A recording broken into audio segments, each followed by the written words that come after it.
Hello, this is an extract from my dystopian novel, The Miracle Inspector, and most of the population is very young, but a famous poet called Jesmond has managed to survive by going on the run, but he still shows up sometimes in underground poetry venues.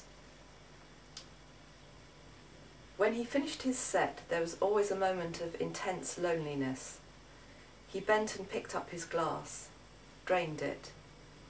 A young man stepped up at the end, diffident, but Jesmond was nervous as he came near. You never knew who these people were and what sort of danger they might represent. Jesmond felt chilly, like a man induced by a nuisance caller to step out of the bath and stand at the front door in his dressing gown. He wished the lad would go away, but almost as soon as he wished it, more of them came up, as if he'd wished on a faulty talisman and triggered the opposite of what he wanted. "Fancy a drink, then?" one of the lads asked him. Jesmond always wanted to drink after a gig. Drinking provided a wonderfully immersive experience, drugs too, although they were harder to get hold of. Few other things took you over like that. Sex, yes, but certain factors needed to be in place to make that happen, namely a more than passing interest in the now fatiguing act of love on his part, and the consensual involvement of another. Jesmond felt obliged to play up to the flamboyance that might be expected of a man of his status and colourful reputation. "Young man, I thoroughly approve of drinking, because drinking leads to drunkenness, and that causes one to make mistakes. Mistakes bring wisdom, or learning from them does. So let's drink." The kids loved it. Jesmond didn't necessarily believe any of it anymore, although perhaps he once had. Loss made you wiser and sadder, and he'd experienced so much of it. Perhaps he should say something about that. But they were grinning at him, happy enough with his pronouncements. They took him to a room at the back and poured him some rather cheap wine. There were a few young men already in the back room, two with acoustic guitars. Candles flickered on the tables.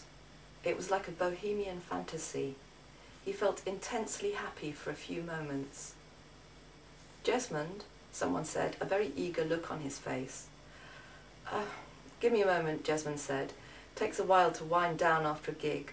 Imagine a jagged line or a graph in a recession." The kids stared at him. One of them handed him a spliff. He smoked it. He drank from the white plastic cup provided. He used his thumb and forefinger to wipe at the granular deposits that collected at the side of his mouth. He felt the red wine flood the veins in his face, like those light-up street maps of London that had been popular with tourists before the sight of a tourist in London became an anomaly.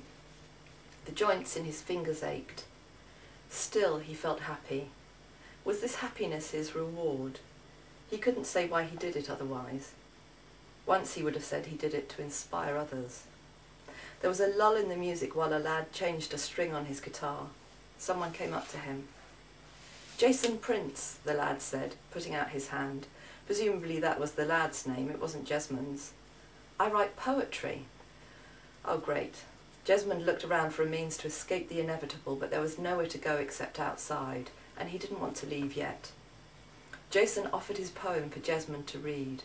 He took it from an embroidered pouch that hung from a leather thong around his neck under his t-shirt, and when he passed it to Jesmond, it was warm to the touch. Jason Prince said, "I wish I could learn from you."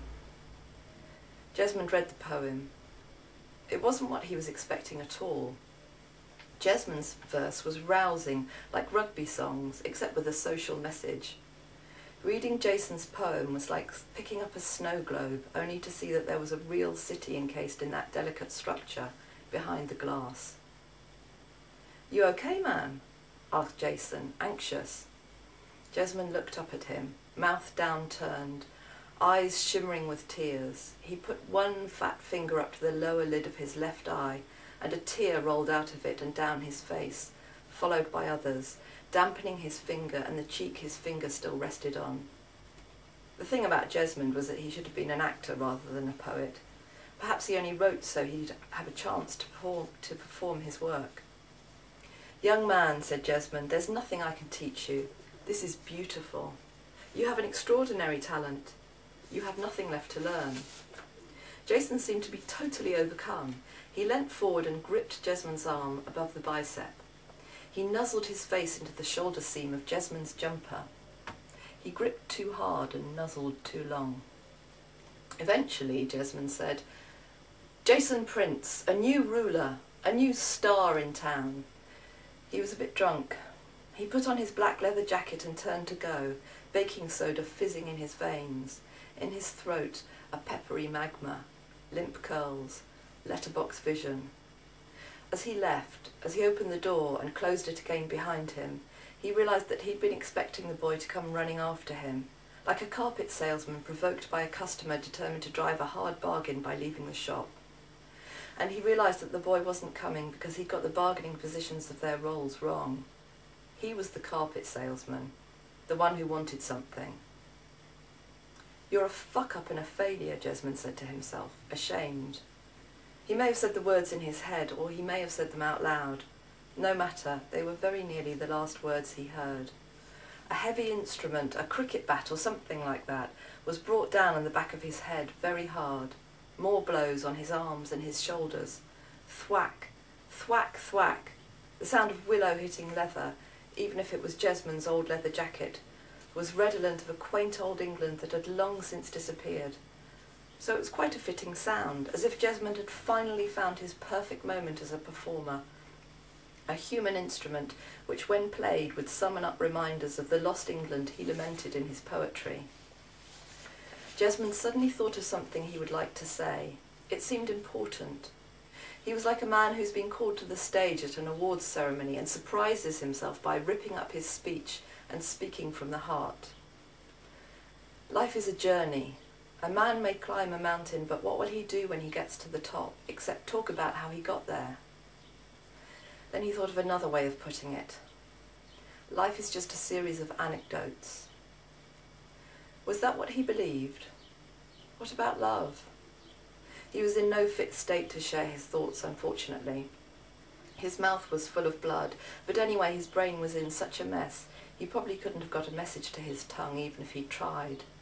The narrow letterbox of his vision contracted until it was a tiny dot of lights. Then it went out. Someone said the words, "You fucking fascist cunt." He didn't hear them, which was probably a good thing. The last words he heard were his own, formulated inside his poor old, kicked-about, broken head, but never spoken aloud. What about love?